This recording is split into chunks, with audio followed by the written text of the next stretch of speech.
Il est des hommes qui choisissent la solitude, et il y a ceux pour qui elle s'impose comme une sentence perpétuelle. Le baron Elias de Montvert appartenait au second groupe, veuf depuis 7 ans. Il croyait qu'il vivrait ainsi jusqu'à la fin de ses jours, seul dans son immense domaine, entouré seulement d'employés silencieux et des fantômes d'un passé qui s'obstinaient à le hanter. Mais dans la campagne française du XIXe siècle, où la distance entre les domaines se mesurait en jours de voyage et les secrets se cachaient au milieu de vignobles interminables, le destin avait d'autres plans pour cet homme qui avait renoncé à vivre. Ce fut à l'aube d'un jour d'octobre, alors que la pluie tombait avec fureur sur la région vallonnée près de Bordeaux, que tout changea. Elias chevauchait les terres de Montvert, vérifiant les dégâts de la tempête qui avait dévasté la région toute la nuit précédente. Des arbres déracinés bloquaient les chemins. Les clôtures de bois gisaient détruites. Le ruisseau qui divisait sa propriété avait débordé, inondant une partie de la plantation de vignes. Mais ce fut en passant sur la route principale, celle qui reliait son domaine au village voisin, que le baron vit quelque chose qui fit sursauter son cœur, si longtemps endormi. Une figure humaine gisait dans la boue, immobile, comme un chiffon abandonné par la tempête. Elias descendit rapidement de cheval, ses pieds s'enfonçant dans la terre gorgée d'eau. Il s'approcha avec prudence, la main cherchant instinctivement le couteau qu'il portait toujours à sa ceinture. Les bandits n'étaient pas rares sur ces routes désertes et ils ne se laisseraient pas prendre au dépourvu. Mais lorsqu'il s'agenouilla à côté de la figure, il réalisa qu'il ne s'agissait d'aucune menace. C'était une jeune femme, pas plus de 20 ans, la robe en lambeaux collée au corps par la pluie et le sang qui s'écoulait d'une blessure sur son front. Ses cheveux sombres étaient emmêlés de feuilles et de boue. Sa peau, même sale et meurtrie, avait la pâleur de quelqu'un qui avait perdu beaucoup de sang. Elle était vivante, mais à peine. Sa respiration était faible et irrégulière. Elias hésita un instant seulement.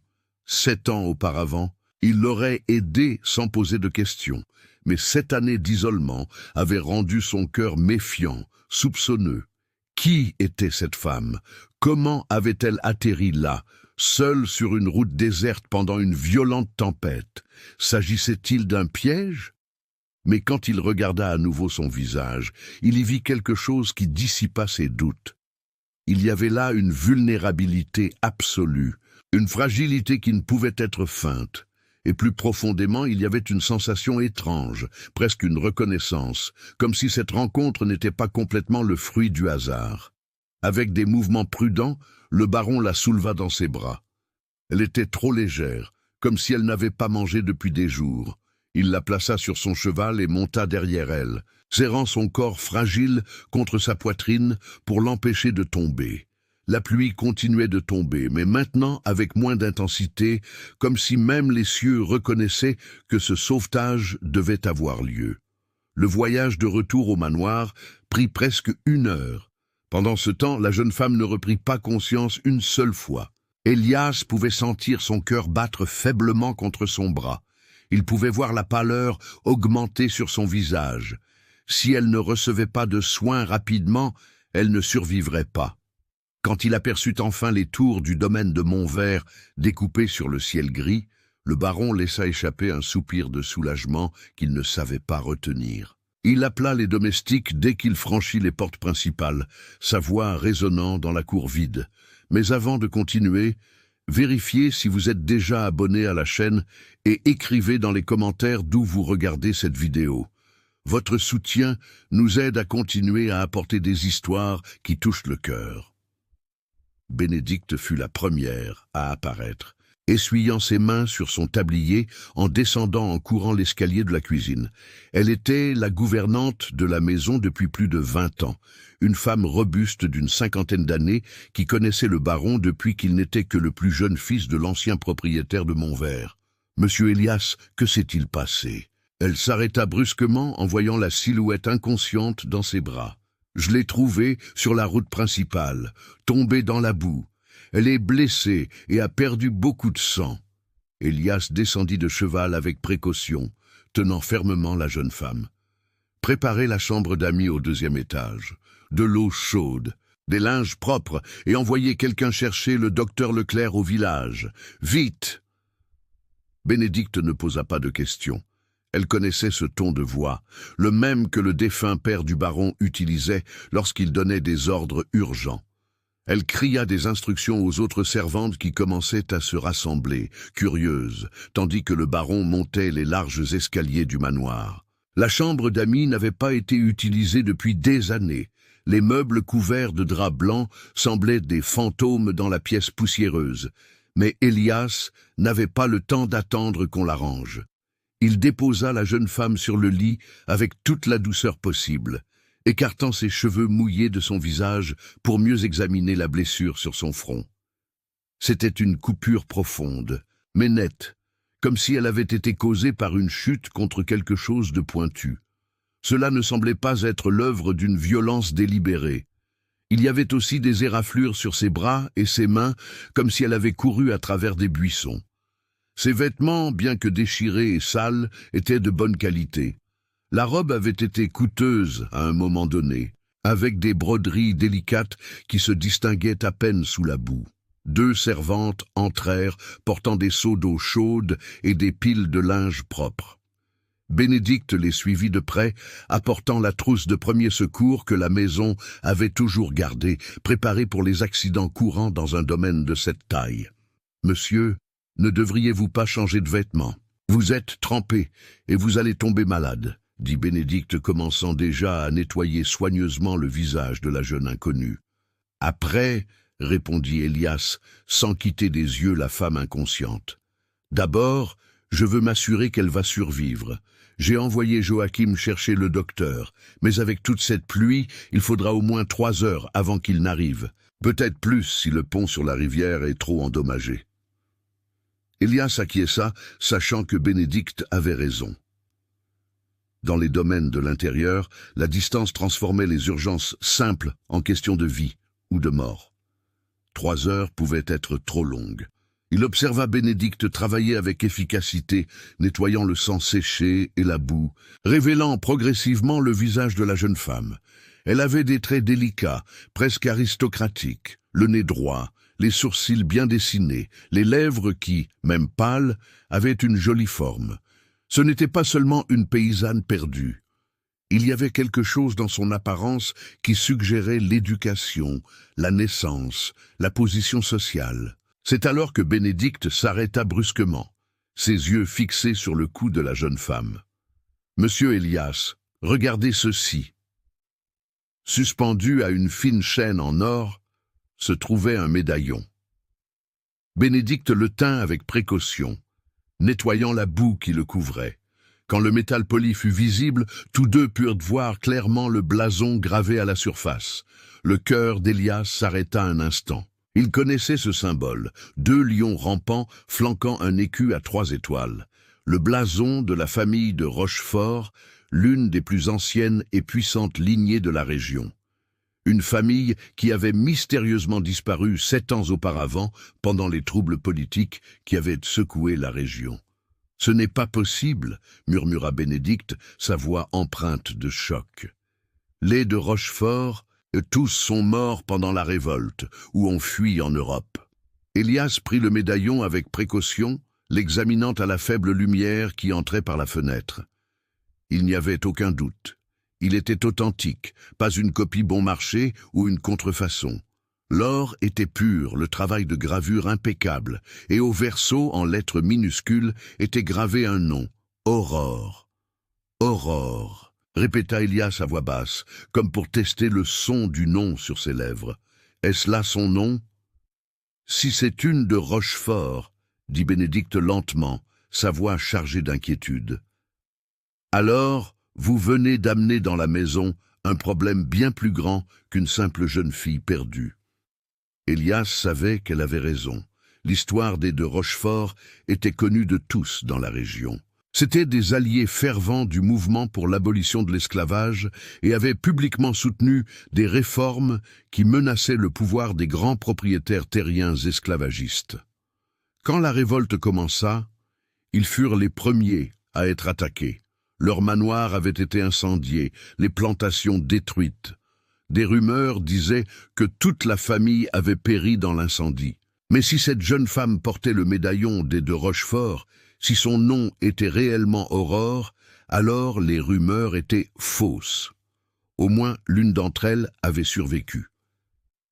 L'après-midi avança lentement.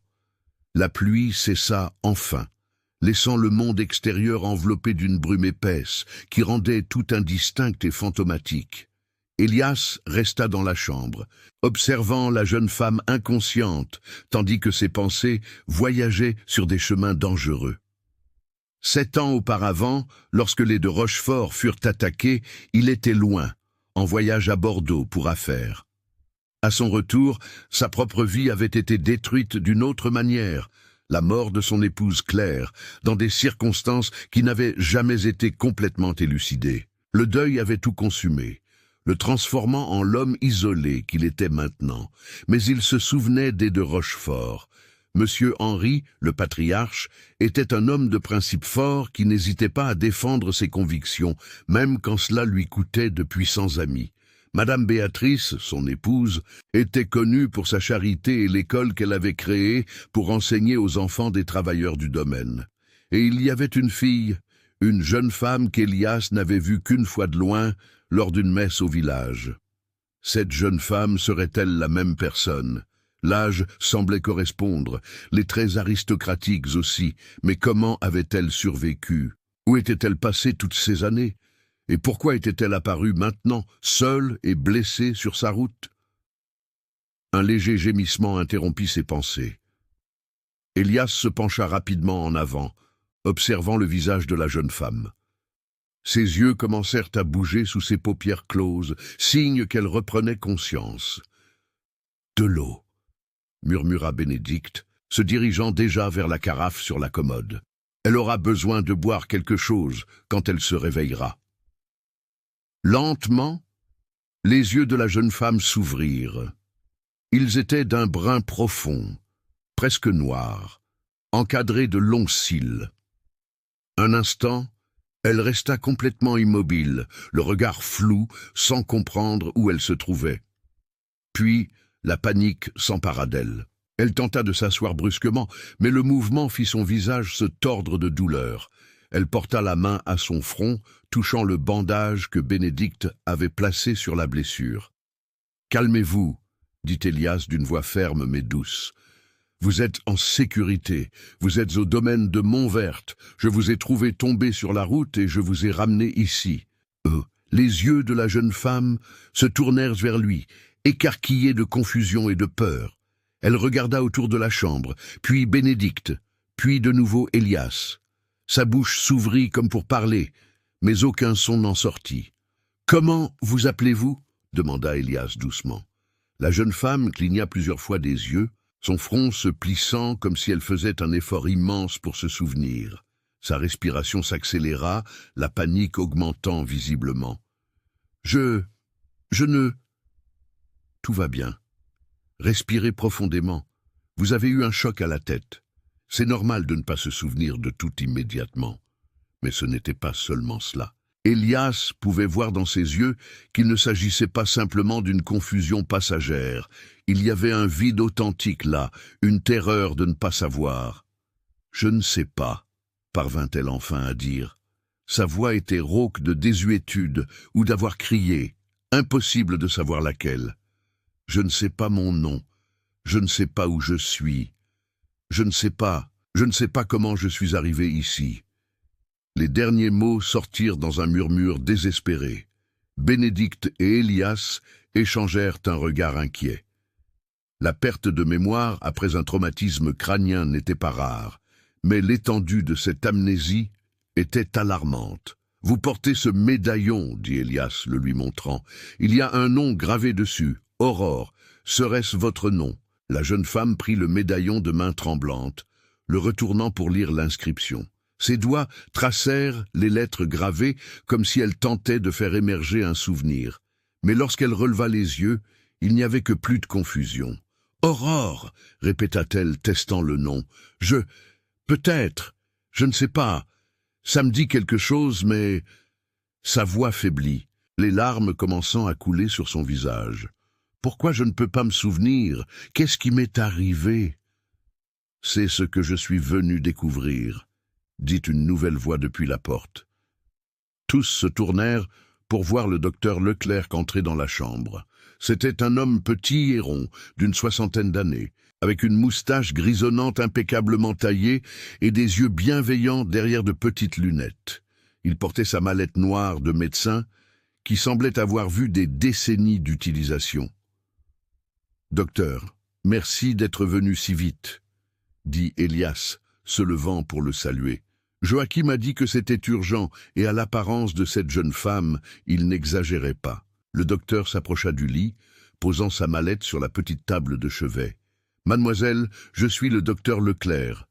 Je vais vous examiner, si vous me le permettez. » Aurore acquiesça faiblement, tenant toujours le médaillon comme une ancre, au milieu de la tempête de confusion qui était son esprit. L'examen dura près d'une demi-heure. Le docteur vérifia ses réflexes, examina la blessure à la tête, écouta son cœur et ses poumons, posa des questions sur la douleur et les sensations. Pendant tout ce temps, Elias resta à proximité, observant chaque mouvement, chaque expression sur le visage d'Aurore. Finalement, le docteur Leclerc soupira et s'éloigna, essuyant ses mains avec un linge propre que Bénédicte lui offrit. « Eh bien, la bonne nouvelle, c'est qu'il n'y a pas de fracture du crâne, bien que le coup ait été significatif. La coupure guérira, mais laissera une petite marque. Elle est déshydratée et dénutrie, ce qui suggère qu'elle n'a pas mangé correctement depuis plusieurs jours, peut-être plus d'une semaine. »« Et la mémoire ?» demanda Elias. Le docteur retira ses lunettes et les essuya lentement, une habitude qu'Elias reconnaissait comme celle qu'il avait lorsqu'il avait de moins bonnes nouvelles à donner. L'amnésie peut être le résultat du traumatisme crânien. Il est impossible de dire quand ou si elle retrouvera complètement ses souvenirs. Certaines personnes récupèrent tout en quelques jours, d'autres prennent des mois et certaines ne récupèrent jamais. Aurore ferma les yeux, de nouvelles larmes coulant silencieusement sur son visage. « Il y a autre chose que je dois mentionner, » continua le docteur, sa voix plus basse maintenant. « Cette jeune femme a traversé, des épreuves importantes. Il y a des marques sur ses poignets, comme si elle avait été attachée. Il y a des contusions sur son dos et ses jambes, qui suggèrent des chutes multiples, ou peut-être quelque chose de pire. Et elle est extrêmement maigre, au-delà de ce que la dénutrition expliquerait. Quoi qu'il lui soit arrivé, ce ne fut pas un simple accident sur la route. » Le silence qui suivit était lourd d'implications. Elias sentit la colère monter en lui, une colère qu'il n'avait pas ressentie depuis des années, depuis la mort de Claire. Quelqu'un avait blessé cette jeune femme délibérément. Quelqu'un l'avait gardée prisonnière, peut-être pendant des semaines ou des mois. Elle a besoin d'un repos absolu pendant au moins une semaine, dit le docteur, remettant ses lunettes. Une alimentation légère et fréquente, beaucoup d'eau et de la paix, aucune tension ni stress qui pourrait aggraver son état. Après le départ du docteur Leclerc, promettant de revenir dans 3 jours pour vérifier les progrès, Elias resta seul avec Aurore.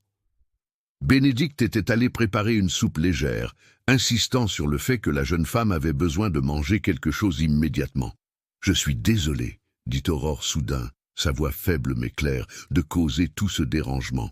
« Vous n'avez causé aucun dérangement, » répondit Elias, surpris par la sincérité dans sa propre voix. « J'ai simplement fait ce que toute personne décente ferait. »« Mais vous ne me connaissez pas.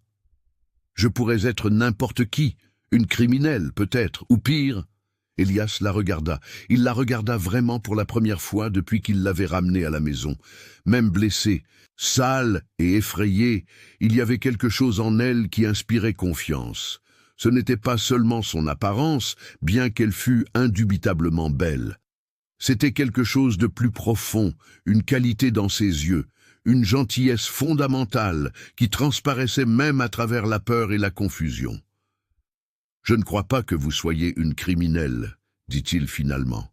« Et pour le reste, nous découvrirons ensemble qui vous êtes. » Aurore l'étudia longuement, comme si elle essayait de lire son âme à travers ses yeux.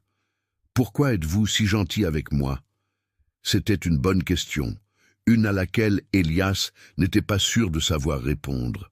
Pourquoi l'était-il? Pendant 7 ans, il avait maintenu le monde à distance, interagissant juste le nécessaire, vivant dans son isolement auto-imposé, comme une pénitence pour un crime qu'il ne savait même pas avoir commis.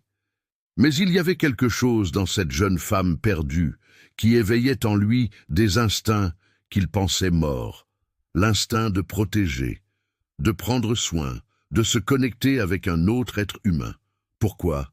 Dit-il lentement, choisissant ses mots avec soin. Il y a 7 ans, lorsque j'ai perdu mon épouse, beaucoup de gens ont été gentils avec moi, même quand je ne le méritais pas, même quand j'ai repoussé tout le monde. Et j'ai appris que parfois, la gentillesse n'a pas besoin de raison. Parfois, c'est simplement la bonne chose à faire. Aurore cligna des yeux, surprise par l'honnêteté brute de la réponse.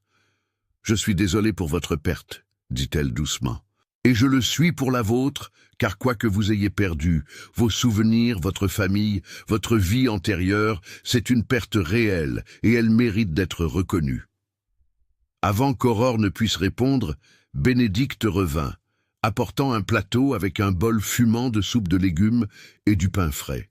L'arôme emplit la chambre, faisant ronronner l'estomac d'Aurore. « Allons », dit Bénédicte avec un sourire maternel, aidant Aurore à s'asseoir contre les coussins. « Il faut manger doucement, par petites gorgées. Votre estomac n'est pas habitué à de la vraie nourriture depuis trop longtemps. » Élias observa Aurore prendre la soupe de main tremblante.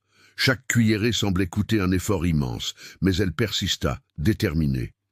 Il y avait de la force en elle, réalisa-t-il. Sous la fragilité et la peur, il y avait un noyau d'acier. Quand le bol fut à moitié vide, Aurore ne put plus continuer. Ses yeux se fermaient, la fatigue la submergeant enfin.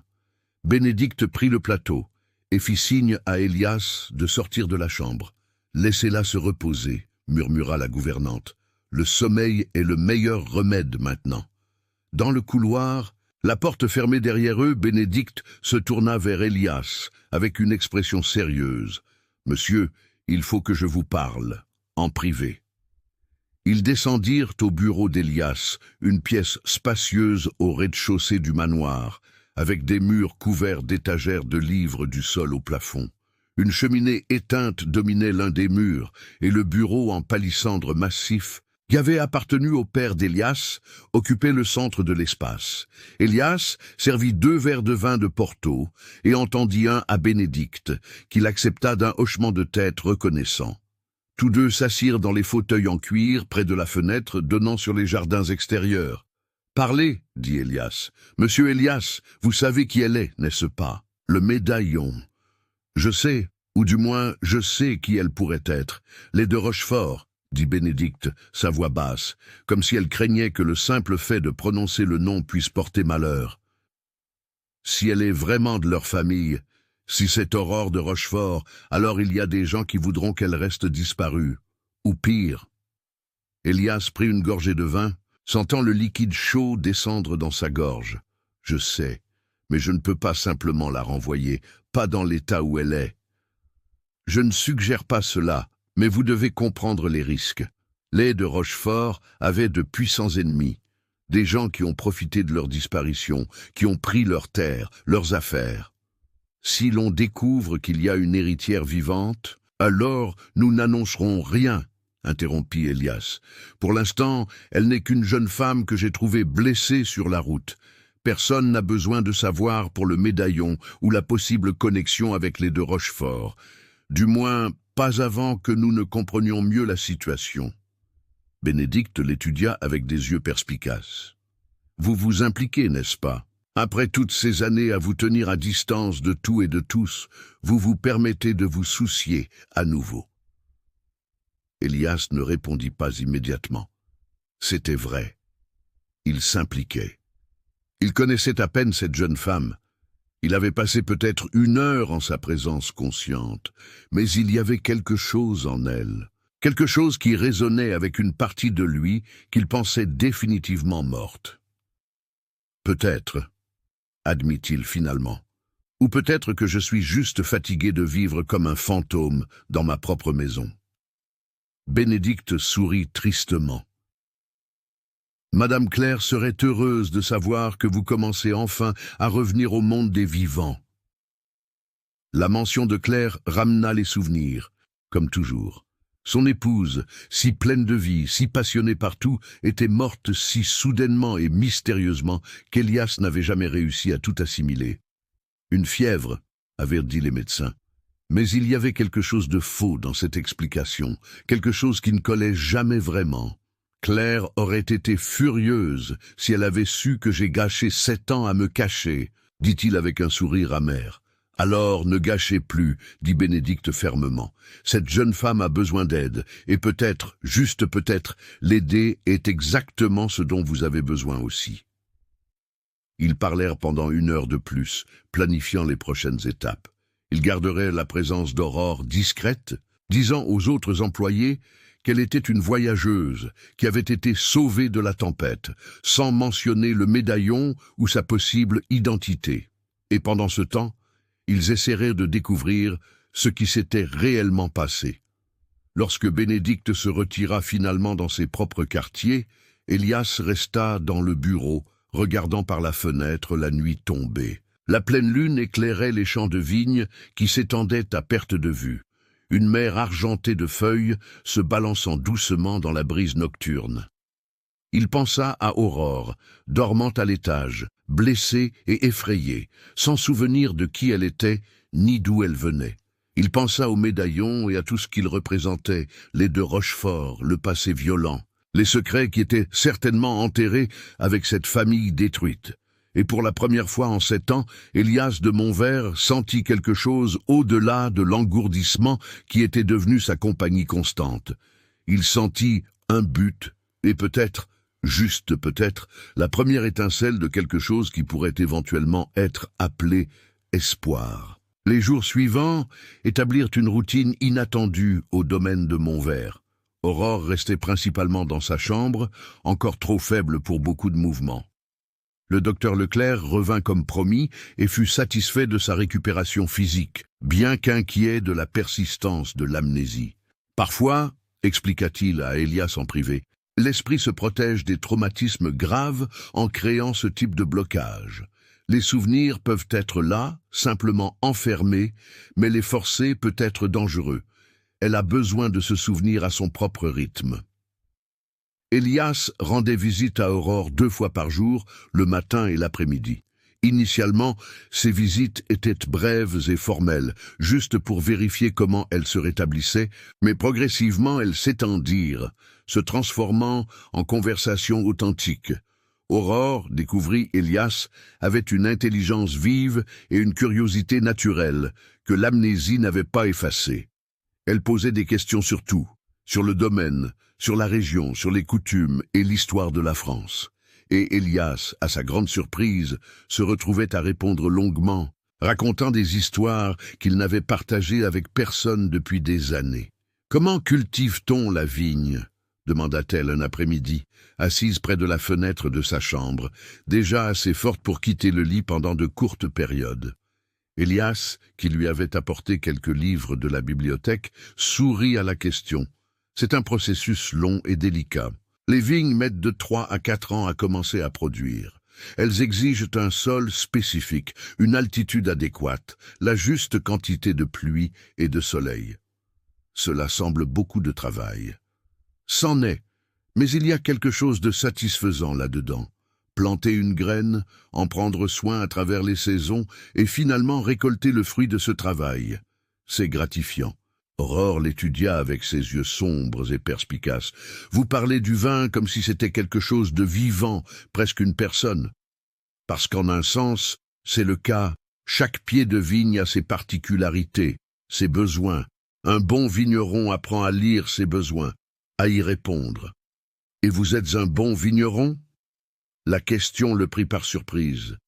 Elle était simple, directe, mais chargée de quelque chose de plus profond. Il ne s'agissait pas seulement du vin, c'était une question sur qui il était, sur sa valeur, son identité. « J'essaie de l'être », répondit-il honnêtement. J'ai hérité de mon verre de mon père, qu'il a hérité du sien. C'est une responsabilité que je prends au sérieux, mais ces dernières années, j'ai laissé beaucoup de choses de côté. Je me suis concentré uniquement sur l'essentiel, en maintenant le domaine en activité, mais sans vraiment vivre. À cause de votre épouse. Ce n'était pas une question, c'était une affirmation. Aurore avait en quelque sorte compris sans qu'on lui dise. Oui, admit Elias, Claire était le centre de tout. Quand elle est morte, c'était comme si la couleur avait disparu du monde. Tout est devenu gris. Elle devait être une personne très spéciale. Elle l'était. Elle avait une façon de voir la beauté en tout, même dans les choses les plus simples. Une fleur poussant entre les pierres du chemin, le coucher de soleil sur les vignobles, le rire d'un enfant. Aurore resta silencieuse un instant, respectant l'émotion qu'elle pouvait clairement voir sur le visage d'Elias. Puis doucement, elle dit « Je pense qu'elle n'aimerait pas vous voir vivre à moitié ». Les mots frappèrent Elias, comme un coup de poing dans l'estomac, non parce qu'ils étaient cruels, mais parce que c'était exactement ce que Claire aurait dit. Il regarda Aurore avec un mélange de surprise et de quelque chose de plus, quelque chose qu'il ne pouvait nommer. « Non, convint-il finalement. Elle n'aimerait certainement pas. Alors peut-être est-il temps de recommencer à vivre pleinement. » C'était facile pour elle de dire, pensa Elias. Aurore ne portait pas le poids de 7 années de culpabilité, de questions sans réponse, d'une mort qui n'avait jamais eu de sens complet. Mais en même temps, elle portait son propre poids, un passé entier effacé, une identité volée par le traumatisme. « Et vous ?» demanda-t-il changeant de sujet. « Que ressentez-vous à ne pas avoir de souvenirs ?» Aurore regarda par la fenêtre les champs verts qui s'étendaient sous le soleil de l'après-midi. « C'est étrange. C'est comme si j'étais 2 personnes à la fois. Il y a la personne que je suis maintenant ici dans cette chambre, dans ce domaine, et il y a la personne que j'étais avant, qui est cachée quelque part en moi. Parfois, j'ai des sensations. Ce ne sont pas des souvenirs exacts, mais des impressions. L'odeur de lavande me fait me sentir en sécurité. Le son du piano me rend triste. Le feu m'effraie. » Elias se pencha en avant, attentif. « Le feu !»« Oui. Hier soir, quand Bénédicte a allumé les bougies de la chambre, j'ai ressenti une terreur absolue pendant 1 seconde. Je ne sais pas pourquoi, mais c'était si fort que j'ai failli crier. » Le cœur d'Elias s'accéléra. Le feu. Le domaine des de Rochefort avait été détruit par le feu.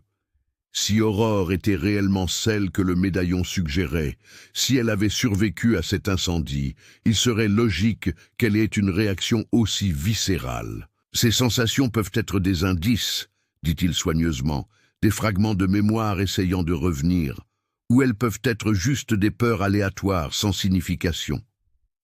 Aurore soupira. « Je ne sais pas ce qui serait pire. Avoir un passé horrible dont je ne peux me souvenir, ou n'avoir aucun passé, être juste vide. »« Vous n'êtes pas vide, » dit Elias avec une conviction surprenante. « J'ai conversé avec vous pendant des jours, vous avez des opinions, des pensées, des émotions. Quoi que vous ayez été avant, la personne que vous êtes maintenant est réelle et complète. » Aurore le regarda, les yeux brillants de larmes non versées. « Comment pouvez-vous être si sûr de moi quand je ne suis pas sûr de moi-même ?»« Parce qu'il est parfois plus facile de voir clairement quand on regarde de l'extérieur. » Sa voix était devenue plus basse, presque un murmure. Le moment entre eux s'étira, chargé de quelque chose d'indéfinissable mais puissant. Il fut interrompu par l'arrivée de Bénédicte, apportant le thé de l'après-midi et des sablés encore chauds. « J'espère ne pas interrompre, » dit la gouvernante avec un sourire qui suggérait qu'elle savait exactement ce qu'elle interrompait. « Pas du tout, » répondit Elias rapidement. Peut-être trop rapidement. Je parlais juste avec mademoiselle Aurore du domaine. Bien sûr que oui. Le ton de Bénédicte était légèrement amusé. Elle posa le plateau sur la petite table près de la fenêtre et commença à servir le thé. Le docteur Leclerc a fait passer le message. Il pense que mademoiselle Aurore peut commencer à se déplacer davantage dans la maison, à condition de ne pas trop forcer. « Ce serait merveilleux », dit Aurore, s'animant visiblement. « Je commence à me sentir comme une prisonnière dans cette chambre, aussi belle soit-elle. » Alors, demain, décida Elias, nous ferons un tour de la maison, lentement, sans hâte. Et si vous vous fatiguez, nous reviendrons immédiatement. Je promets de vous prévenir si j'ai besoin de me reposer. Cette nuit-là, après qu'Aurore se fut endormie et que le manoir fut silencieux, Elias se retrouva incapable de se reposer. Il marcha dans les couloirs sombres, ses pas résonnant sur le parquet, pensant à tout ce qui s'était passé ces derniers jours. Sa vie avait suivi une routine si prévisible pendant si longtemps. Se réveiller, vérifier le domaine, s'occuper des affaires nécessaires, prendre ses repas seul, lire tard, dormir jour après jour, mois après mois, année après année, une existence sans couleur, sans but, au-delà de la pure survie. Mais maintenant il y avait Aurore, une femme apparue de nulle part, apportant avec elle mystère et danger, mais aussi quelque chose qu'il n'avait pas ressenti depuis longtemps. Un intérêt sincère pour une autre personne. Il s'arrêta devant le portrait de Claire, qui pendait au mur du couloir du 2e étage. Son visage serein le regardait de la toile, éternellement jeune, éternellement belle. Pendant 7 ans, Elias s'était senti coupable chaque fois qu'il pensait à aller de l'avant, comme si c'était une trahison de sa mémoire. Mais maintenant, en regardant ce visage aimé, il parvint enfin à entendre ce que Claire aurait dit si elle avait été là.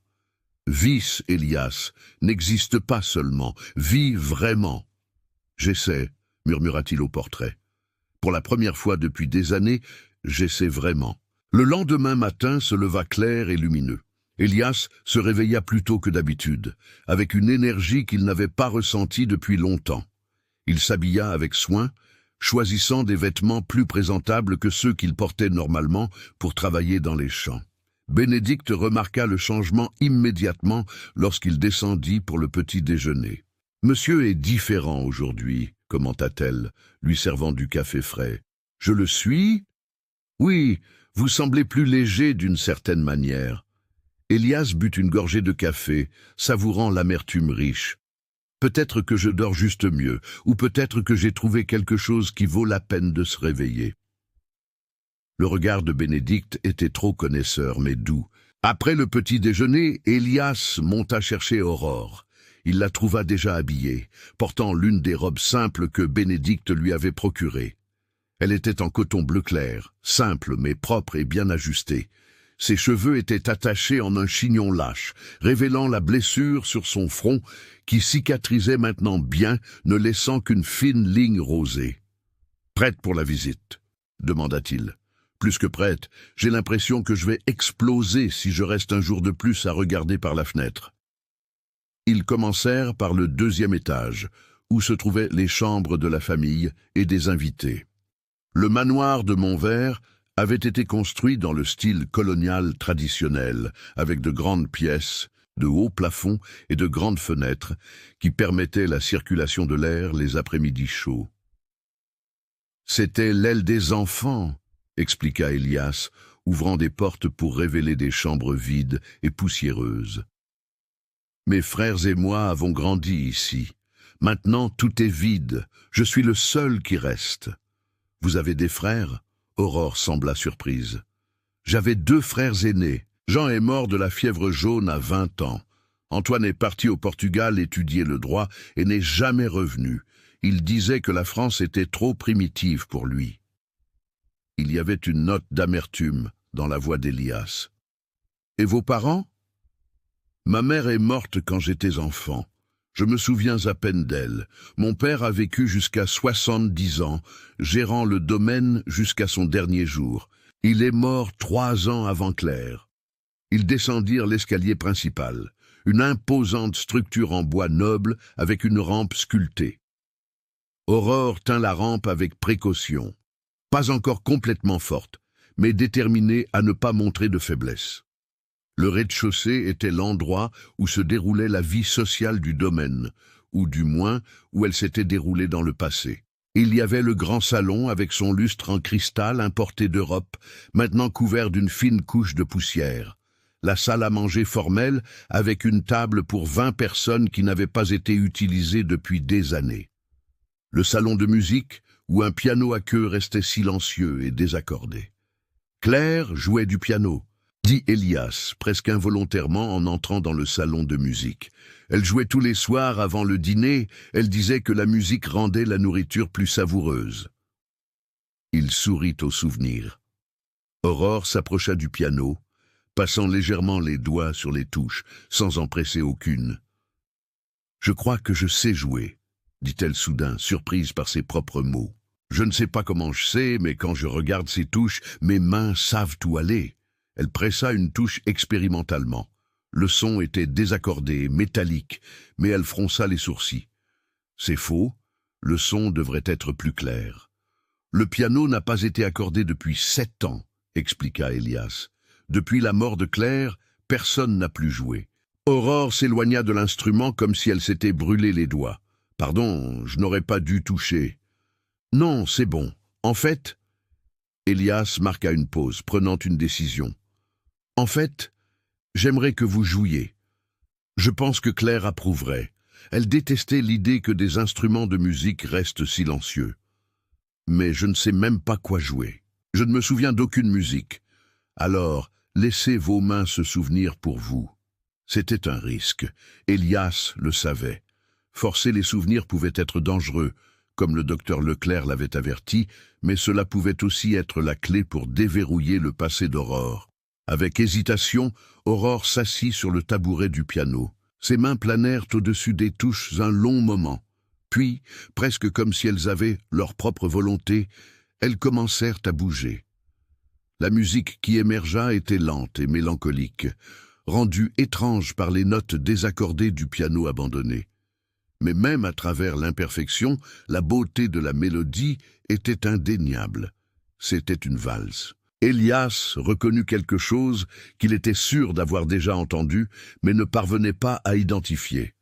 Aurore joua pendant peut-être 2 minutes avant de s'arrêter brusquement, ses mains retombant sur ses genoux. « Je ne sais pas ce que c'est, » dit-elle, sa voix tremblante, « mais ça me rend triste, immensément triste. » Elias s'approcha, posant doucement une main sur son épaule. « C'est une valse, une musique de bal, je crois. »« Non !» Aurore secoua la tête. « C'est plus que ça. C'est une musique d'adieu, de quelque chose qui a été perdu et ne pourra jamais être récupéré. » Les mots frappèrent Elias profondément, car ils décrivaient parfaitement ce qu'il avait lui-même ressenti pendant des années. Une musique d'adieu, c'était exactement ce que sa vie était devenue. « Continuons la visite, » dit-il doucement. « Vous en avez déjà fait beaucoup pour aujourd'hui. » Ils quittèrent le salon de musique, mais la mélodie resta avec Elias, résonnant dans son esprit. Il y avait quelque chose de familier en elle, quelque chose qui effleurait les bords de sa mémoire. Où avait-il entendu cette musique auparavant? Ils montrèrent à Aurore la bibliothèque, qui était la fierté d'Elias. 3 murs couverts du sol au plafond de livres, certains hérités au fil des générations, d'autres qu'il avait lui-même collectionnés au fil des ans. Histoire, philosophie, littérature, traités d'agriculture, volumes de poésie. « Vous lisez tout cela ?» Aurore regarda autour d'elle, les yeux écarquillés d'admiration. « Je lis. Ces dernières années, les livres ont été ma principale compagnie. » Aurore marcha le long des étagères, ses doigts traçant les dos des volumes. Elle s'arrêta devant un en particulier, le retirant de l'étagère avec une précaution presque révérencieuse. C'était un volume de poésie d'Alphonse de Lamartine. « Puis-je » demanda-t-elle. « Bien sûr. Tous les livres ici sont à votre disposition. » Aurore ouvrit le livre à une page aléatoire et commença à lire à voix haute. « Mon pays a ses cyprès où la cigale chante clair. Les oiseaux qui ici gazouillent ne gazouillent pas comme là-bas. » C'est un poème sur l'exil, dit Elias. Un des poèmes les plus célèbres de Lamartine. Je connais, dit Aurore, puis s'arrêta surprise. Je connais, Je ne sais pas comment, mais je connais chaque mot de ce poème. Alors vous avez eu une éducation, observa Elias. Une éducation formelle. Ce n'est pas le genre de poésie que les gens ordinaires connaissent par cœur. Qu'est-ce que cela signifie? Cela signifie que vous venez d'une famille aisée, probablement une famille importante, ce qui rend encore plus urgent de découvrir qui vous êtes. Aurore ferma le livre, le serrant contre sa poitrine. Et si je ne veux pas découvrir? Et si mon passé est quelque chose de terrible? Alors nous l'affronterons ensemble, mais vous ne pouvez pas fuir qui vous êtes pour toujours. Finalement, le passé nous rattrape tous. Paroles prophétiques comme Elias allait bientôt le découvrir cet après-midi-là, tandis qu'Aurore se reposait dans sa chambre et qu'Elias s'occupait des affaires du domaine dans son bureau, un visiteur inattendu arriva à Montvert. Bénédicte vint annoncer son arrivée avec une expression préoccupée. « Monsieur Elias, il y a un homme ici. Il dit qu'il est enquêteur privé de la capitale. Il pose des questions sur une jeune femme disparue. » Le cœur d'Elias se serra. Sitôt, il espérait avoir plus de temps avant que le passé d'Aurore ne vienne la chercher. Conduisez-le au salon, Bénédicte, et assurez-vous qu'Aurore reste dans sa chambre. Verrouillez la porte si nécessaire. Vous croyez qu'il est venu pour elle? Je ne sais pas, mais je ne prendrai pas de risque. Elias se ressaisit, lissant ses cheveux et ajustant ses vêtements avant de descendre rencontrer le visiteur. Il devait paraître calme, désintéressé. Il ne pouvait laisser transparaître qu'il savait quoi que ce soit de commun. L'homme qui l'attendait au salon était petit et mince, avec une fine moustache et des yeux qui semblaient en voir trop. Il portait un élégant costume noir mais usé sur les bords, et tenait une mallette en cuir sous le bras. « Baron de Montvert », dit-il, faisant une révérence élaborée qui frôlait le sarcasme. « C'est un honneur de vous rencontrer enfin. Mon nom est Auguste Fournier, enquêteur privé, opérant sous licence de la capitale. »« Monsieur Fournier, » répondit Elias froidement, « ma gouvernante m'a dit que vous posiez des questions sur une jeune femme disparue. »« Oui, une affaire délicate, vous comprenez. » Fournier ouvrit sa mallette et en sortit un croquis au fusain. Cette jeune femme a disparu il y a environ 2 semaines d'une propriété près d'Arcachon. Sa famille est très anxieuse de la retrouver. Elias prit le croquis, son cœur battant fort. Le dessin montrait une jeune femme aux cheveux sombres et aux grands yeux. Cela pouvait être Aurore, mais cela pouvait aussi être n'importe quelle autre jeune femme parmi 100. Le croquis était suffisamment générique pour laisser des doutes. « Non ?» demanda Elias, gardant sa voix neutre. « Ah, c'est la partie compliquée. Elle souffrait d'instabilité mentale. Elle ne répondait souvent pas à son propre nom, mais était connue sous le nom de Marie, Marie des Grâces. Non, Aurore. Alors, Elias sentit un soulagement momentané, mais resta prudent. Et pourquoi pensez-vous qu'elle pourrait être ici? Je ne le pense pas spécifiquement. Je vérifie toutes les propriétés de la région. La jeune femme était à pied lorsqu'elle a disparu. Elle ne peut donc pas être allée très loin. Avez-vous vu quelqu'un correspondant à cette description? Elias étudia le croquis à nouveau, se donnant le temps de réfléchir. Mentir directement à un enquêteur pouvait entraîner des problèmes légaux, mais dire la vérité pouvait mettre Aurore en danger. « Il y a beaucoup de jeunes femmes qui ressemblent à ce croquis, » dit-il finalement. « C'est assez générique. »« Je comprends votre hésitation, monsieur, » dit Fournier, son ton devenant plus insistant. « Mais c'est une question de vie ou de mort.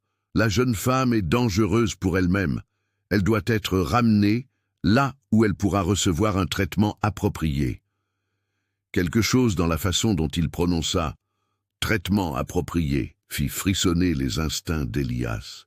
Il y avait là une qualité sinistre, une suggestion que ce traitement pourrait ne pas être bienveillant. « Monsieur Fournier, » dit Elias en rendant le croquis, « je peux vous assurer que je n'ai vu personne correspondant à cette description sur ma propriété. Si je la vois, je vous en informerai certainement. Vous comprenez qu'entraver une enquête est un crime ? Je comprends parfaitement. La voix d'Elias devint dure. Et je comprends aussi que porter des accusations infondées contre un membre respecté de la communauté peut avoir des conséquences légales. Maintenant, si vous voulez bien m'excuser, j'ai beaucoup de travail à faire. Fournier l'étudia longuement, ses petits yeux se plissant. Bien sûr, baron, mais je resterai dans la région quelques jours. Si vous vous souvenez de quoi que ce soit, je serai logé à l'auberge du village. J'en prendrai note. Après le départ de l'enquêteur, Elias resta dans le salon, le cœur toujours battant à toute vitesse. Cet homme était dangereux, et pire, il n'avait clairement pas complètement cru à la négation d'Elias. Elias monta rapidement à la chambre d'Aurore. Bénédicte était de garde à l'extérieur, comme il l'avait demandé. « Elle a entendu la conversation ?» demanda-t-il doucement. « Je ne sais pas, monsieur, mais elle était très agitée. Elle a dit qu'elle avait senti quelque chose. Un mauvais pressentiment. » Elias frappa doucement à la porte avant d'entrer. Aurore était debout près de la fenêtre, les bras fermement croisés sur sa poitrine, le visage pâle. « Vous savez qui c'était, n'est-ce pas ?» dit-elle sans se retourner. « C'était un enquêteur à la recherche d'une jeune femme disparue, à ma recherche. Nous ne le savons pas. La description qu'il a donnée était vague. Cela pourrait être n'importe qui. » Aurore se retourna finalement pour lui faire face, et il y avait une peur authentique dans ses yeux. « Mais vous croyez que c'est pour moi, n'est-ce pas? Je l'ai vu sur votre visage quand vous êtes revenu. » Elias ne put lui mentir. « Je pense que c'est possible, oui. Et qu'avez-vous fait? » J'ai dit que je n'avais vu personne correspondant à la description, ce qui est techniquement vrai, car la description était très vague. Aurore laissa échapper un soupir tremblant. « Vous avez menti pour moi. Vous avez risqué des problèmes pour moi. Pourquoi? » « Pourquoi ?» dit Elias, s'approchant d'elle. « Cet homme ne semblait pas vous chercher pour des raisons bienveillantes.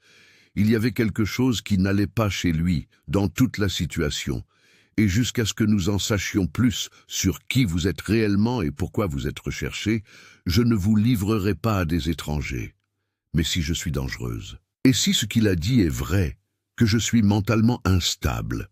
J'ai passé des jours à converser avec vous. Vous n'êtes pas instable, vous êtes effrayée et confuse, ce qui est tout à fait compréhensible étant donné les circonstances. Mais vous n'êtes pas folle. » Aurore fit un pas en avant, comblant la distance entre eux. Elle était si proche maintenant qu'Elias pouvait sentir la chaleur de son corps, voir les petites taches dorées dans ses yeux bruns. « Comment pouvez-vous être si sûr de moi quand je ne suis pas sûr de moi-même ? Parce qu'il est parfois plus facile de voir clairement quand on regarde de l'extérieur. » Sa voix était devenue plus basse, presque un murmure. Le moment s'étira entre eux, chargé de quelque chose qu'aucun des deux n'était prêt à nommer. Ce fut Aurore qui s'éloigna finalement, retournant vers la fenêtre. « Il reviendra, » dit-elle. « Cet enquêteur, il ne vous a pas cru. Je sais. C'est pourquoi nous devons être plus prudents. Vous devez rester à l'intérieur, loin des fenêtres où vous pourriez être vu de l'extérieur. Et nous devons accélérer notre propre enquête sur qui vous êtes. Le médaillon est notre meilleure piste. Demain, je me rendrai à Arcachon, poserai quelques questions discrètes sur la famille de Rochefort, verrai ce que je peux découvrir. » « Non. » Aurore se retourna rapidement. « Je ne veux pas que vous vous mettiez en danger à cause de moi. »« Aurore, je suis déjà impliqué. Dès l'instant où je vous ai amené chez moi, j'ai fait un choix et je ne le regrette pas. Mais vous devriez, vous ne me connaissez pas. Je pourrais être n'importe quoi, n'importe qui peut-être. Mais vous pourriez aussi être quelqu'un de spécial qui a besoin d'aide, et je choisis de le croire. » Aurore le regarda longuement, ses yeux brillants d'émotions inexprimées. « Vous êtes un homme bon, Elias de Montvert. J'espère que vous ne regretterez pas cette bonté. » « Moi aussi, dit-il, mais avec un sourire qui enlevait la gravité des mots. Cette nuit-là, Elias dormit à peine. Son esprit tournait avec des plans et des préoccupations. L'arrivée de l'enquêteur avait tout accéléré. Il ne pouvait plus se permettre le luxe de laisser les souvenirs d'Aurore revenir naturellement. Ils avaient besoin de réponses, et vite. Au lever du jour, il était déjà habillé et prêt à voyager. Bénédicte lui prépara une valise légère, avec des vêtements pour 2 jours, car Arcachon était à une journée de voyage complète. « Prenez soin d'elle », lui ordonna-t-il à la gouvernante. « Ne la laissez pas sortir de la maison pour quelque raison que ce soit, et si cet enquêteur revient, dites que je ne suis pas là, et que vous ne savez pas quand je reviendrai. Je m'occuperai de tout, monsieur. Mais soyez prudent. Si l'histoire des de Rochefort est aussi dangereuse que nous le suspectons, poser des questions peut attirer une attention indésirable. Je serai discret. » Avant de partir, Elias alla dire au revoir à Aurore. Il la trouva déjà éveillée, assise près de la fenêtre de sa chambre, regardant les champs qui commençaient à s'illuminer avec le soleil levant. « Vous partez maintenant » demanda-t-elle sans se retourner. « Oui, plus vite nous irons, plus vite nous aurons des réponses. » Elias, elle le regarda finalement. « Merci pour tout. Je ne sais pas comment je pourrais vous rendre toute cette bonté. » « Vous n'avez pas besoin de me rendre quoi que ce soit. Restez juste en sécurité pendant que je suis absent. Je le promets. » Il hésita à la porte, voulant dire quelque chose de plus, mais ne sachant pas exactement quoi. Finalement, il fit simplement un signe de tête et partit. Le voyage jusqu'à Arcachon fut long et fatigant. Elias chevaucha toute la journée, s'arrêtant juste brièvement dans une auberge en chemin pour reposer son cheval et manger quelque chose rapidement. Il arriva à la ville de villégiature au crépuscule, lorsque les lanternes à gaz des rues principales étaient déjà allumées, projetant des flaques de lumière dorée sur les trottoirs de pierre. Arcachon était différente des zones rurales où Elias passait la majeure partie de son temps. Ici, l'influence européenne était plus forte, visible dans l'architecture, les vêtements des gens, même le rythme de vie. C'était une ville de villégiature pour la haute société, un refuge contre la chaleur étouffante de Bordeaux pendant les mois d'été. Elias réserva une chambre dans un hôtel discret et, après un bain rapide et un changement de vêtements, sortit pour commencer son enquête, mais pas par les rues principales, où sa présence serait remarquée et commentée. Au lieu de cela, il se dirigea vers les quartiers moins élégants où vivaient les travailleurs et les commerçants. C'était dans des endroits comme ceux-ci que les meilleures informations pouvaient être trouvées. Des gens qui avaient travaillé pour des familles riches avant que ces familles ne disparaissent. Des gens qui se souvenaient des vieux temps et n'avaient aucune raison de cacher ce qu'ils savaient. Son premier arrêt fut une taverne modeste en bordure du quartier commerçant. L'intérieur était enfumé et bruyant, plein d'hommes buvant de la bière et de l'eau-de-vie après une longue journée de travail.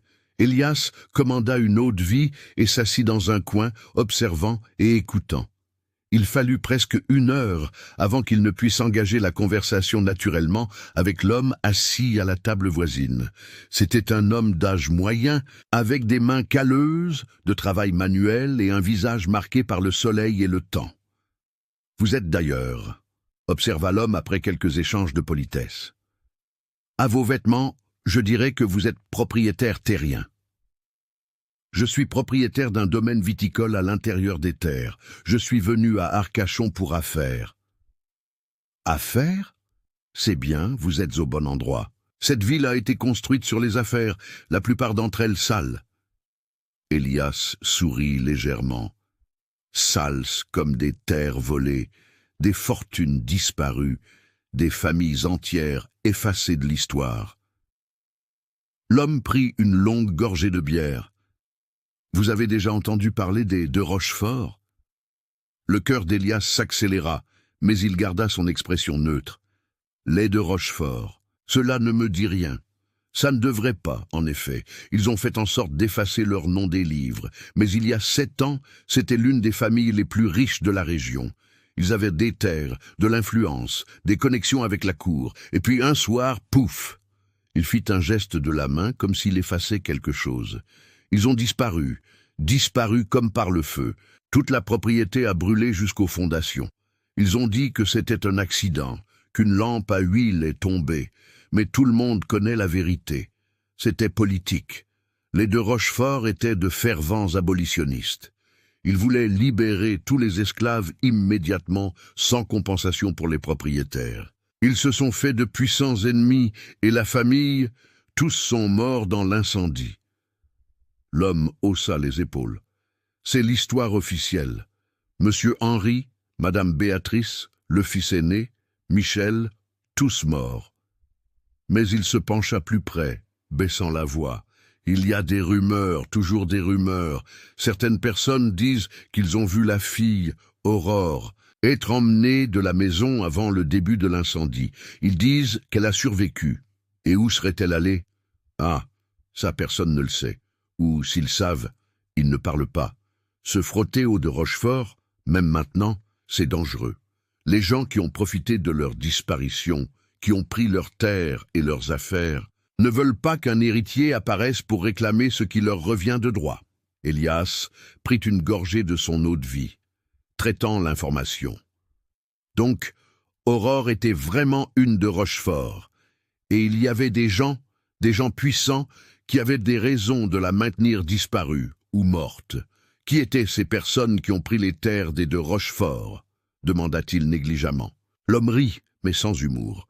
Le plus grand était le colonel Sébastien Dubois, l'un des plus grands propriétaires esclavagistes de la région. Il a toujours détesté les de Rochefort. Il disait qu'ils étaient des traîtres à leur propre classe. Quand la propriété a été mise aux enchères après l'incendie, il a tout acheté pour une fraction de la valeur réelle.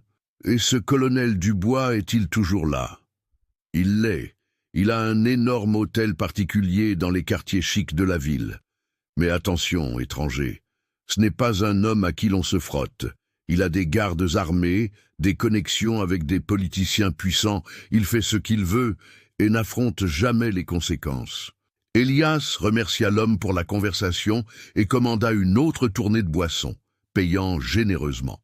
L'information avait son prix et cet homme lui avait fourni exactement ce dont il avait besoin. Mais il avait aussi confirmé ses pires craintes. Aurore n'était pas seulement une jeune femme perdue, elle était une héritière survivante d'une famille détruite. Et il y avait des gens très puissants qui voulaient qu'elle reste disparue. Après avoir quitté la taverne, Elias marcha dans les rues sombres d'Arcachon, son esprit travaillant furieusement. Il avait besoin de plus d'informations, mais il devait aussi être prudent. Si le colonel Dubois découvrait que quelqu'un posait des questions sur les de Rochefort, cela pourrait déclencher exactement le genre d'attention qu'Elias voulait éviter. Son prochain arrêt fut un petit cabinet d'avocats qui était encore ouvert, malgré l'heure tardive. La plaque sur la porte disait « Maître Henri Beaumont, avocat ». Elias avait obtenu ce nom par des contacts dans sa propre ville, comme quelqu'un qui connaissait les lois de propriété et d'héritage dans la région. L'avocat était un homme mince d'une 40aine d'années, avec des lunettes à monture fine et une expression perpétuellement fatiguée. Son bureau était petit et encombré de piles de documents et de livres juridiques. « Monsieur le baron », dit Maître Beaumont après qu'Elias se fut présenté. « Il est inhabituel de recevoir des visites si tard.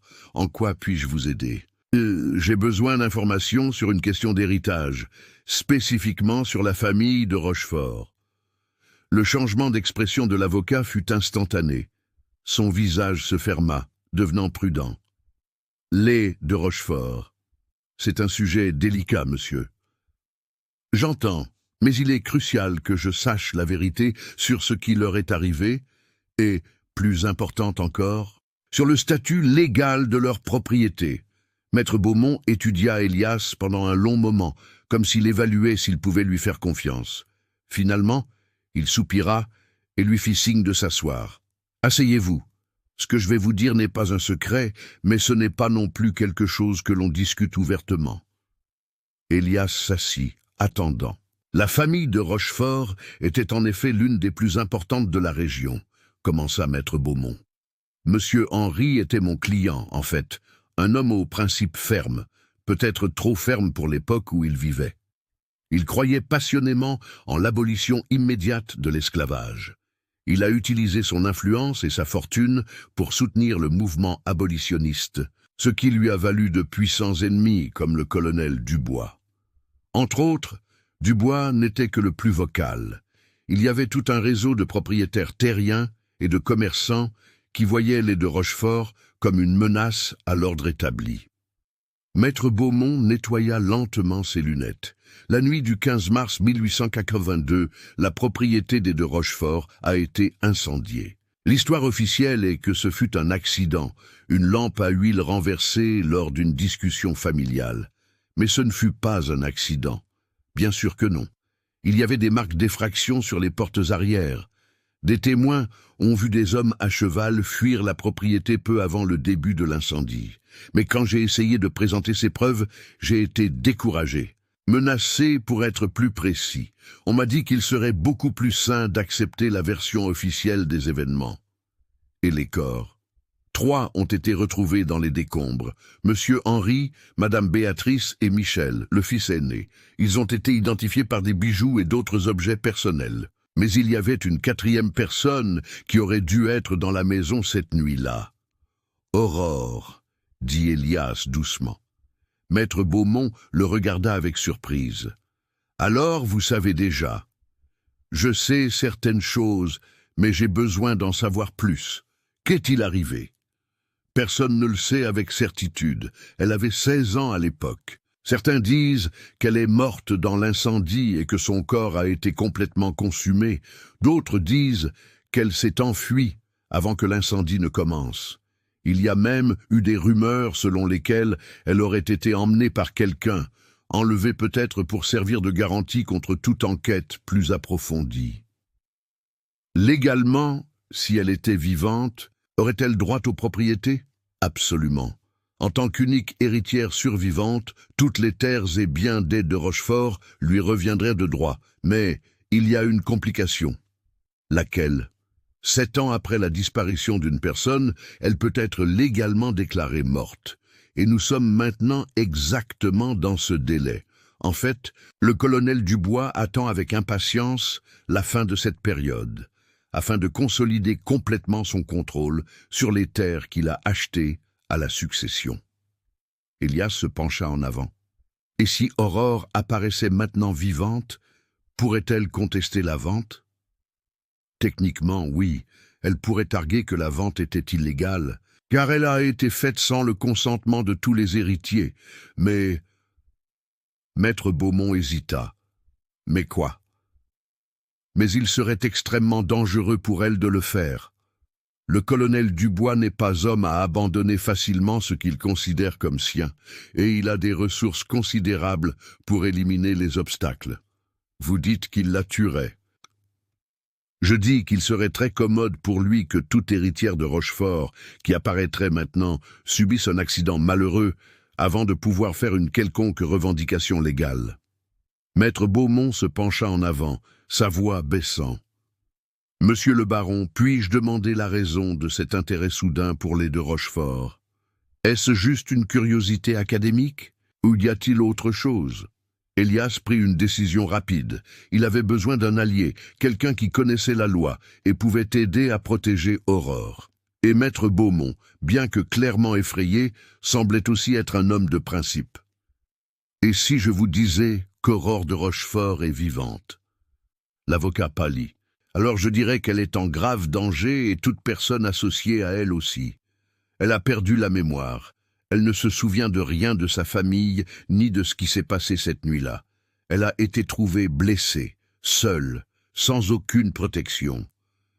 Et où est-elle maintenant? Dans un endroit sûr, sous ma protection. » Maître Beaumont retira ses lunettes et se frotta le visage avec les mains. « Monsieur le baron, vous ne savez pas dans quoi vous vous engagez. Ce ne sont pas seulement des gens puissants. Ce sont des gens qui ont tué une famille entière pour protéger leurs intérêts. Ils n'hésiteront pas à tuer à nouveau.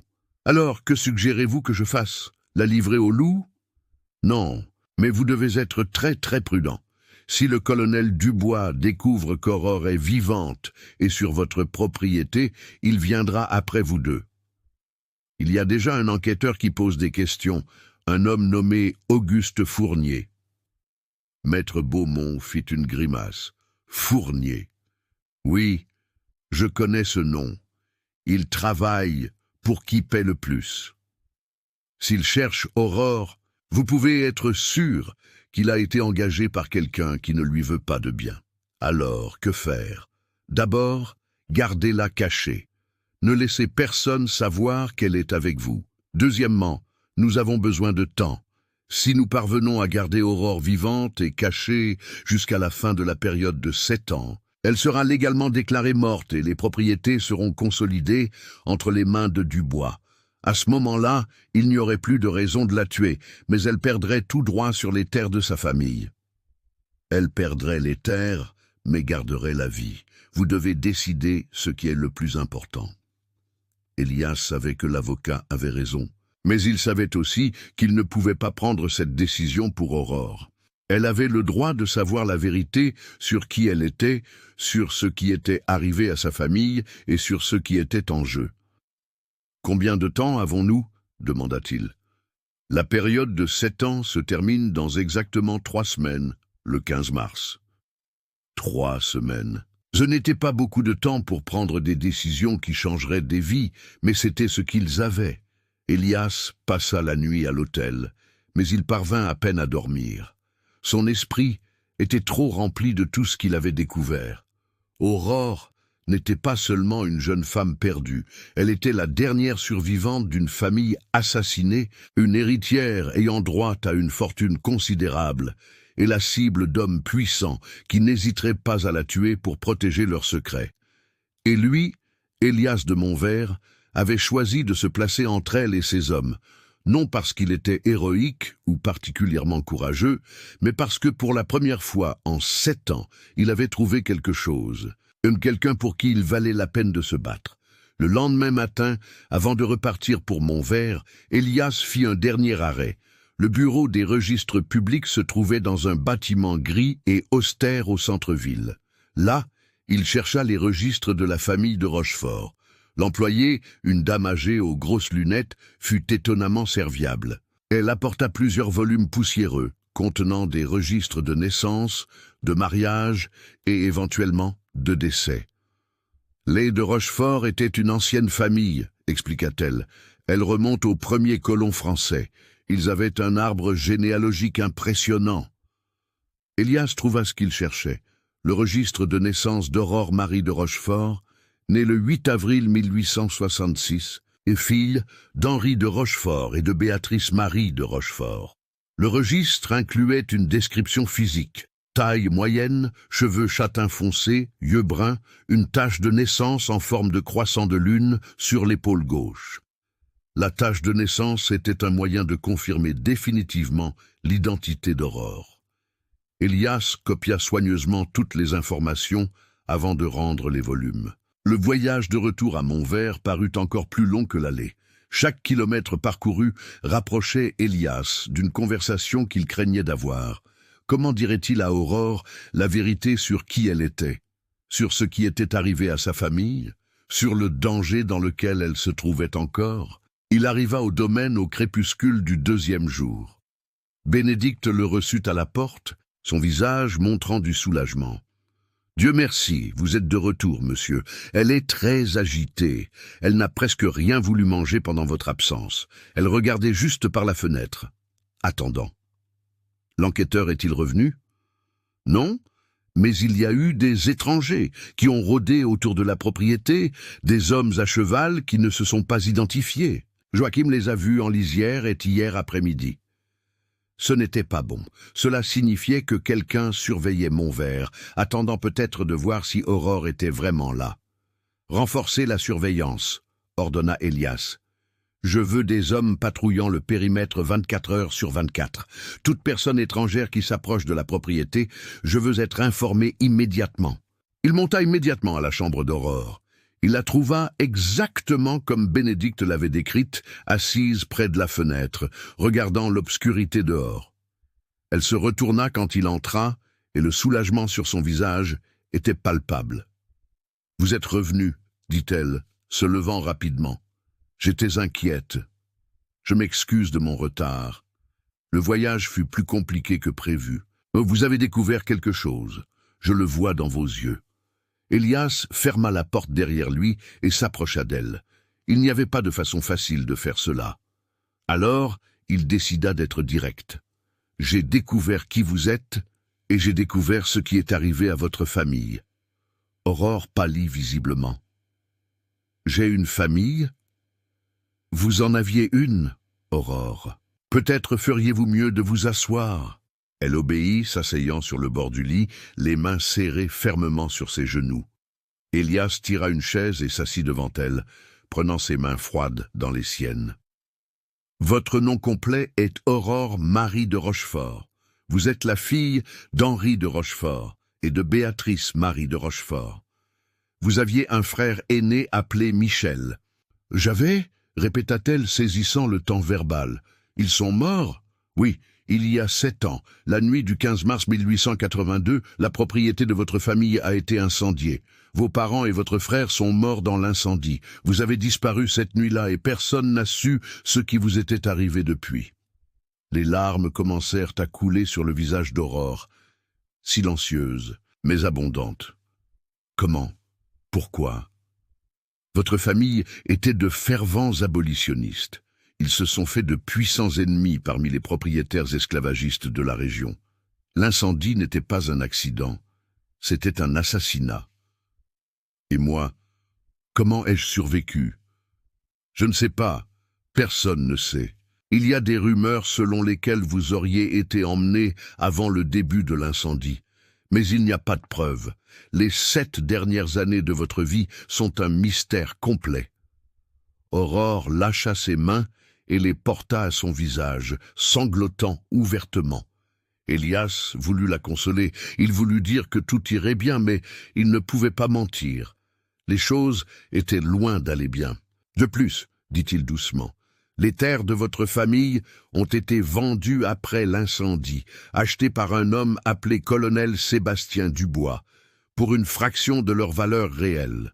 Légalement, en tant qu'unique héritière survivante, vous pourriez contester cette vente, mais il ne veut pas que je sois vivante pour le faire, compléta Aurore, sa voix étouffée par ses mains. Exactement. Et il y a un délai légal. Dans 3 semaines, vous serez officiellement déclarée morte. À ce moment-là, le colonel Dubois aura un contrôle complet et incontestable sur les terres. Aurore baissa les mains, révélant un visage taché de larmes, mais avec une détermination croissante dans ses yeux. Alors, c'est probablement lui qui m'a retenue prisonnière toutes ces années et qui a causé cela. Elle fit un vague geste vers elle-même, vers ses souvenirs perdus. C'est possible. L'enquêteur qui est venu ici, Auguste Fournier, travaille probablement pour lui ou pour quelqu'un qui lui est lié. Il vous cherche, Aurore, et non pour votre bien.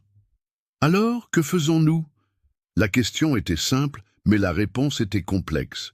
Elias y avait pensé pendant tout le voyage de retour. Il y avait essentiellement 3 options, chacune avec ses propres risques et avantages. Option 1, dit-il. Nous attendons. Nous restons cachés pendant 3 semaines jusqu'à ce que le délai légal soit passé. Vous serez déclarée morte. Vous perdrez tout droit sur les terres de votre famille, mais vous perdrez aussi la cible sur votre dos. Dubois n'aura plus de raison de vous poursuivre. Je laisserai ma famille sans justice, je laisserai leurs assassins garder tout. Oui, mais vous seriez vivante et en sécurité. Quelle est la deuxième option? Option 2. Nous nous rendons publics immédiatement. Nous annonçons que vous êtes vivante. Nous intentons une action en justice pour récupérer les terres de votre famille. Nous utilisons la loi et l'opinion publique comme protection. Là, les risques sont élevés, très élevés. Dubois a de l'influence et des ressources. Il pourrait facilement faire en sorte que vous subissiez un accident avant que tout processus légal ne puisse avancer. Et même si vous surviviez, un processus légal pourrait prendre des années, coûter une fortune, et il n'y a aucune garantie de succès. Aurore resta silencieuse un long moment, traitant. Et la 3e option? La 3e option est la plus risquée de toutes. Elias prit une profonde inspiration. Nous enquêtons. Nous essayons de découvrir ce qui s'est réellement passé cette nuit-là il y a 7 ans, où vous avez été tout ce temps et qui exactement est derrière tout cela. Si nous parvenons à obtenir des preuves solides d'assassinat et de conspiration, nous pourrions porter l'affaire devant les plus hautes autorités, peut-être même la cour impériale. Mais cela signifierait nous placer directement sur le chemin de personnes très dangereuses, et s'ils nous tuent pendant l'enquête, c'est un risque réel. Je ne vais pas mentir à ce sujet. Aurore se leva et se dirigea à nouveau vers la fenêtre, regardant l'obscurité dehors. Quand elle parla, sa voix était ferme, plus forte qu'Elias ne l'avait entendue depuis qu'il l'avait trouvée. Ma famille a été assassinée, brûlée vive dans sa propre maison, pour avoir cru que tous les êtres humains méritent la liberté. Et les hommes qui ont fait cela ont pris leur terre, leur fortune, et ont vécu impunément pendant 7 ans. Elle se tourna pour lui faire face. Je ne peux pas simplement me cacher et laisser cela sans justice. Je ne peux pas, même si cela signifie ma mort, même ainsi. Car quelle sorte de vie serait de vivre en sachant que j'ai été trop lâche pour honorer la mémoire de ma famille? Elias sentit quelque chose bouger dans sa poitrine, un mélange d'admiration, de peur et de quelque chose d'autre qu'il n'était pas prêt à examiner de trop près. Cette femme qui avait tout perdu, qui n'avait aucun souvenir de qui elle était il y a quelques jours encore, choisissait la voie la plus dangereuse par pur principe. « Alors, nous enquêterons, dit-il, mais nous le ferons avec intelligence. Nous ne nous jetterons pas aveuglément dans le danger. Nous planifierons chaque étape. Nous serons prudents et travaillerons avec des gens en qui nous pouvons avoir confiance. » Comme qui? Il y a un avocat à Arcachon, maître Beaumont. Il était l'avocat de votre famille et semble encore avoir une certaine loyauté envers leur mémoire. Il peut nous aider avec les aspects légaux et il y a d'autres personnes, d'anciens employés de votre famille, ou peut-être qui peuvent avoir des informations sur cette nuit-là. Quand commençons-nous? Demain, mais aujourd'hui vous devez vous reposer. Et il y a une chose que je dois vérifier. Quoi? Selon vos registres de naissance, vous avez une tache de naissance en forme de croissant de lune sur l'épaule gauche. Si nous confirmons cela, nous aurons une preuve définitive de votre identité. Aurore hésita un instant seulement, puis commença à baisser le décolleté de sa robe suffisamment pour révéler son épaule gauche. Et là, exactement comme décrit dans les registres, se trouvait une petite mais distinctive tache de naissance en forme de croissant de lune. « Alors c'est vrai, murmura-t-elle, je suis vraiment Aurore de Rochefort. Vous l'êtes, et cela signifie que votre lutte n'est pas seulement personnelle, elle concerne la justice pour une famille entière qui a été injustement détruite. » Cette nuit-là, tandis qu'Aurore parvenait enfin à dormir un peu après l'impact émotionnel des révélations, Elias réunit Bénédicte et Joachim, le contremaître, dans son bureau. Il avait besoin d'alliés de confiance, de personnes qui l'aideraient à protéger Aurore et à enquêter sur ce qui s'était réellement passé.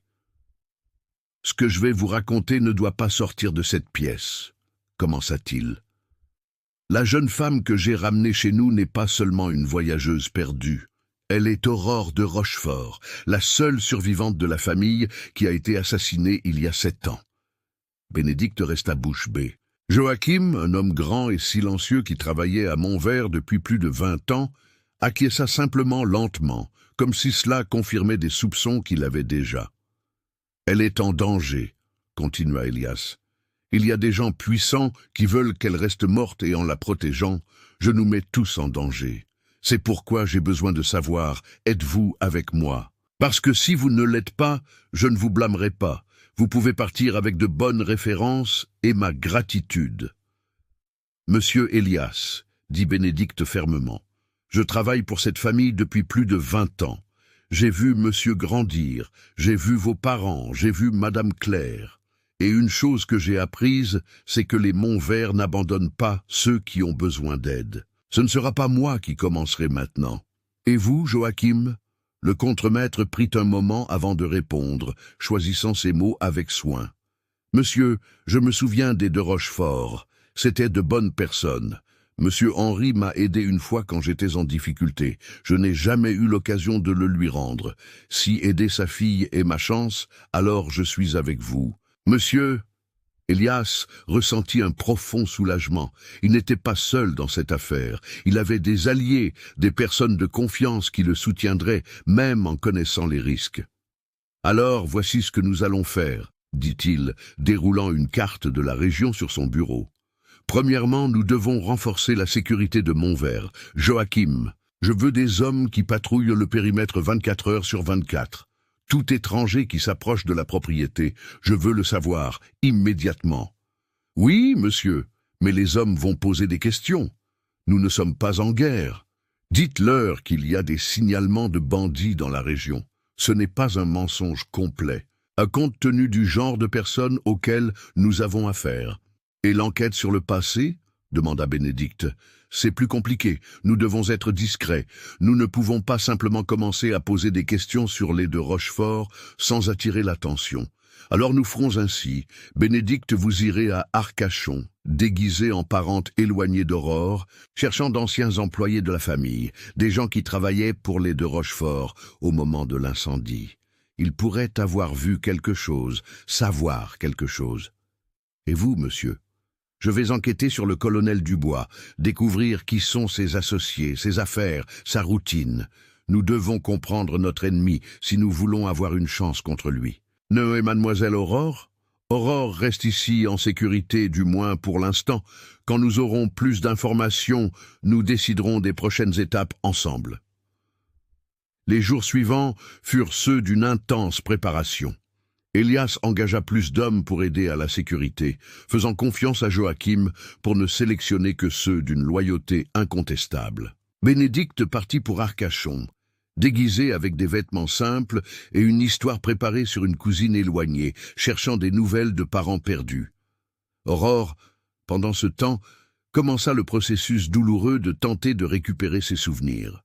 Elias apporta tout ce qu'il put trouver lié au de Rochefort, des articles de journaux sur l'incendie, des registres de propriété, même un vieux portrait de M. Henry qu'il avait réussi à obtenir discrètement. Ce fut le portrait qui déclencha le premier vrai souvenir d'Aurore. Elle était assise dans la bibliothèque, regardant l'image de l'homme d'âge moyen, avec une barbe grisonnante et des yeux doux, quand soudain tout son corps se raidit. « Papa », murmura-t-elle, le mot sortant involontairement.